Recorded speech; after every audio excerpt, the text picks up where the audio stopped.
Buongiorno, io sono Vez e bentornati in questo video di Pillole di Economia. Non lasciatevi spaventare dal titolo, oggi parliamo di un argomento pesante ma interessantissimo. Generalmente quando si parla di obbligazioni si dice che sono titoli di debito, però questi sono paroloni e io faccio divulgazione economica, quindi partiamo dall'inizio e capiamo bene che cosa sono. Vediamo prima come si emettono, poi con quale finalità, con quale scopo e poi dopo che cosa sono effettivamente. Io possiedo un'azienda di grissini, è un esempio. Un esempio molto divertente perché io sono celiaco, quindi non potrei mai produrre grissini normali, non senza glutine. La macchina che mi serve per fare l'impasto dei grissini mi si rompe, quindi ho bisogno di comprarne una nuova. Il prezzo di quel macchinario purtroppo è di 1 milione di euro. Io certamente non possiedo quella somma, perciò ho bisogno di qualcuno che mi presti quei soldi per comprare il macchinario. La prima strada, che abbiamo già spiegato in altri video, che trovate qui sopra nella scheda, bellissimi, è di provare a ottenere un prestito da una banca. Però io ho un sacco di possibilità, conosco l'economia, quindi non vado direttamente dalla banca, anche perché potrei prenderla in leasing. Parleremo del leasing più avanti. Alla fine, tra tutte le mie possibilità, scelgo di emettere delle obbligazioni. Le obbligazioni per prima cosa sono documenti dematerializzati, quindi non sono cartacei, con i quali si dimostra che io ho un debito verso qualcuno. Io quindi emetto questi documenti e ricevo 1 milione di euro. Le persone che acquistano questi documenti, quindi le obbligazioni, verseranno sul mio conto corrente 1 milione di euro. Io in questo momento quindi ho 1 milione e posso comprare il mio macchinario. Sono molto contento, però non ho venduto solo dei documenti, quindi andiamo avanti. In questo momento io ho un debito verso queste persone che viene certificato dal documento, dall'obbligazione.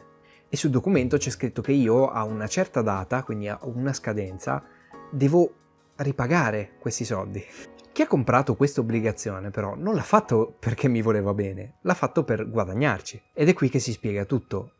Il possessore dell'obbligazione che l'ha comprata non ha solo il diritto di richiedermi indietro quei soldi, ma vuole anche gli interessi periodici.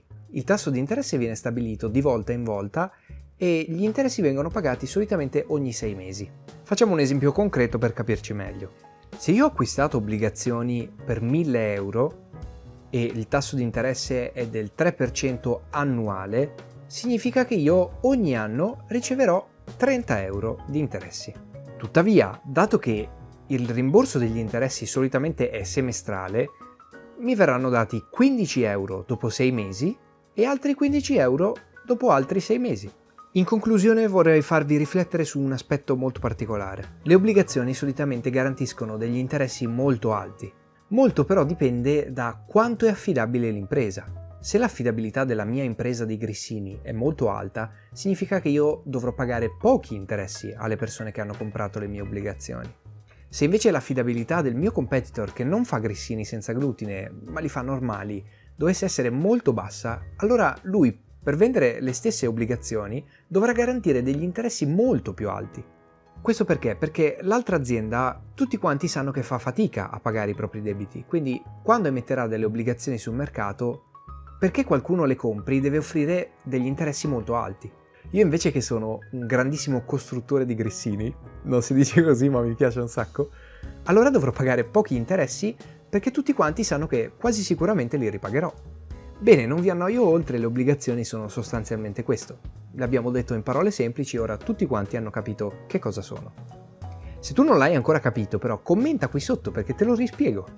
Io spero vivamente che questo video vi sia piaciuto, era un po' tecnico però dovevo spiegarla questa cosa.